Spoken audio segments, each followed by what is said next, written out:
Human sa dakong fiesta sa Dakbayan sa Talisay, diin nagpahigayon sila og concert for a cause alang sa mga biktima sa linog sa Northern Cebu ug Davao Oriental.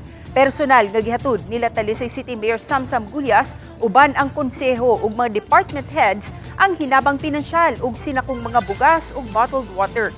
Ang mga lungsod sa Bourbon ug Sogod ang gihatdan ug tabang sa Talisay City LGU.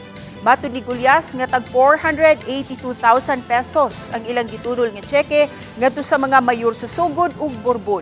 Ang 800,000 pesos gikan sa panudlanan sa Talisay City LGU, samtang ang 164,000 pesos nahipos gikan sa mga Talisaynon nga misaksi sa concert for a cause atol sa kapistahan sa Santa Teresa de Avila ni atong October 15. Mitunol na ang Talisay City LGU ug hinabang alang sa Bugo City, San Remigio, Medellin, Daan Bantayan, Tabugon ug Tabuelan nga grabing apektado usab sa magnitude 6.9 nga linog niadtong September 30. Anaa sa 4.3 million pesos nga cash ang nahatag nga tabang sa syudad ngadto sa Northern Cebu. Samtang giandam na usab sa Talisay City LGU ang ilang ihatag sa mga biktima sa magnitude 7.4 nga linog sa Davao Oriental.